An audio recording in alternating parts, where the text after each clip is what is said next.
Bonjour, bienvenue sur ma chaîne YouTube. C'est vraiment ici que je partage mon expertise dans l'efficacité d'utilisation sur le logiciel AutoCAD. Sans plus tarder, je vous invite à aller visiter ma page web au www.stéphanie-cadesseur.com. Vous y trouverez beaucoup d'outils, beaucoup d'utilités, beaucoup d'accès direct à différentes options pour upgrader toujours votre méthode de travail sur le logiciel.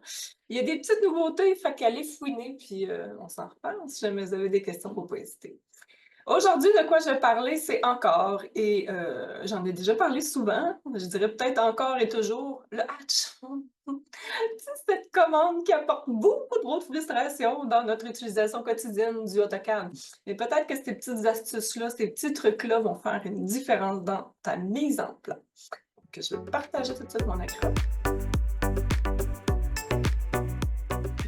J'ai mes petites notes. J'ai aussi plusieurs fonctions de hatch et tout ça, plusieurs façons d'utiliser le hatch. Il y en a tellement différentes. Et plus souvent, ça va être soit dans un tableau ou soit dans une façon d'aller optimiser un espace ou déterminer un espace ou encore de faire les revêtements du hatch. Déjà, à la base, je veux quand même démontrer les différences entre l'associative ou pas. L'associatif, ce que ça fait, c'est que ça peut contrôler ou plutôt modifier ton hatch en fonction d'une polyligne qui est reliée au hatch. Donc, si je sélectionne celle-ci, vous allez voir un point central. Ça détermine que le hatch est associatif et on le voit quand le ruban se met à jour, il est associatif, le rectangle associatif est sélectionné. Si j'en sélectionne un qui n'est pas associatif, vous allez voir qu'ici, c'est barré. Et la modification peut se faire seulement à l'aide des poignées. Tandis qu'ici, si je sélectionne le rectangle, le hatch va suivre, ce qui est fantastique quand on a des gros hatchs comme celui-ci, par exemple, que je pourrais, mettons, stretcher tout simplement. Donc, je peux faire un stretch comme ça du haut de la maison et bang, ça va s'ajuster. Ou encore, je pourrais simplement tasser la fenêtre ici. Bien. Et bam, le hatch va également s'ajuster. Donc, l'associatif a vraiment beaucoup d'avantages. Parfois, on va avoir comme celui-ci ou encore celui-ci qui n'est plus attaché à une polyligne. Si votre polyligne est déjà présent, il est possible d'attacher quand même si on n'a pas accès à la sélection de l'association.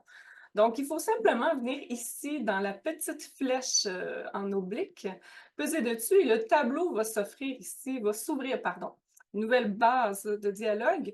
Et ici, vous allez avoir un bouton d'action qui dit « Recréer une boundary », donc un contour.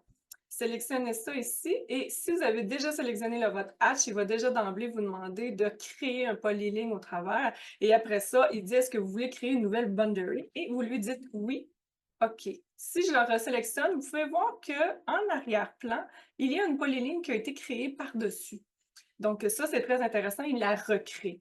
Donc évidemment, on ne pourra plus changer seulement le carré. Par contre, à l'aide d'une commande comme le stretch, il va sélectionner et déplacer la totalité. Ce que je suggère avant de générer cette réassociation-là, assurez-vous d'être déjà sur un bon layer, donc un bon calque. Moi, je mets toujours le calque sur des lignes de référence de construction. Comme ça, le polyligne n'apparaîtra pas à l'impression. Donc ça, c'est quand même intéressant quand on a des surfaces où est-ce qu'il y en a plein puis qu'on ne veut pas forcément voir la ligne du polyligne, la ligne en fait de boundary qui se crée pour pouvoir générer notre association. Donc, on peut aussi créer une boundary lors de la création d'un hatch. Donc, je m'explique. Si je fais H au clavier pour ouvrir la commande du hatch, on peut soit créer sur l'association, puis lui, il va prendre ou il va créer. Fait que moi, en fait, je peux sélectionner ça ici. Je peux également faire un Match Properties pour aller chercher l'information plus loin. Et je vais sélectionner les sections. Comme vous pouvez voir, si je zoome un peu, il y a une polyligne qui se crée déjà parce que j'ai sélectionné l'association.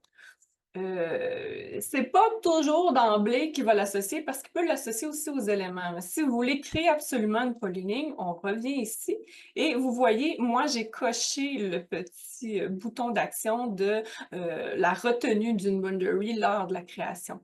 Il est possible de ne pas le sélectionner également. Comme je les ai déjà faits, ils vont rester en place.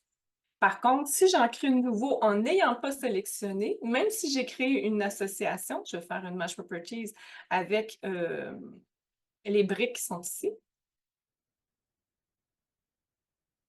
Ah ouais, là, il me fait un petit bug à cause des... Ouais. Bon, je vais le créer comme ça ici, c'est pas grave. Non? Ah, il m'a recréé encore une boundary. Non, tu vois, il n'a pas créé la boundary. Je croyais que oui, mais en fait, il va juste démontrer qu'un contour a été généré par le biais des éléments qui l'entourent. Il demeure quand même associatif. Donc, si je crée un stretch de l'espace, vous voyez qu'il peut quand même encore rendre le tout associatif. Il y a aussi ce qu'il faut savoir, c'est qu'il y a une variable de système qui s'appelle PickStyle. Elle est possible de sélectionner qu'à lors de la sélection, comme là, vous voyez, moi, quand je sélectionne, il n'y a pas la sélection du polyline qui a été créé en même temps. C'est la variable de système PickStyle qui fait la différence de ça. Si je reviens lors de mes notes, vous allez voir, les valeurs, par défaut, c'est la 1 qui est une sélection de groupe. Le PickStyle, il va vraiment gérer la commande groupe et la commande H associative en même temps. Donc, la sélection de groupe, c'est vraiment qu'il va tout sélectionner. Il va pas être capable de sélectionner les groupes. Tandis que si on regarde la valeur 2, c'est la sélection de hachures associatives. Vous pouvez y aller si vous fonctionnez, vous travaillez déjà avec des groupes, vous pouvez y aller avec la fonction 3. Il va pouvoir vraiment sélectionner les groupes et les hachures associatives. Mais si on est à 1, ça fait ce que ça fait ici lorsque je le sélectionne. Il ne sélectionne pas l'association du hatch. Donc, si je fais PickStyle au KV, qui est la même chose en français parce que je vous rappelle que les variables de système, pardon, ne sont pas traduites de français à anglais. Donc, si je fais PickStyle et je le mets à 2, et que là, je sélectionne, vous voyez que là, il a sélectionné également la polyligne, ce qui fait que si j'efface le hatch, la polyligne va suivre. Donc, dans n'importe quelle situation, ça va fonctionner, comme on peut voir ici.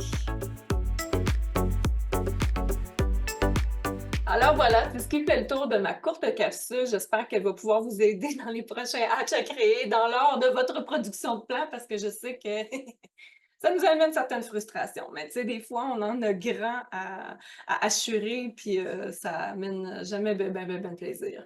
Fait que je vous dis à une prochaine capsule!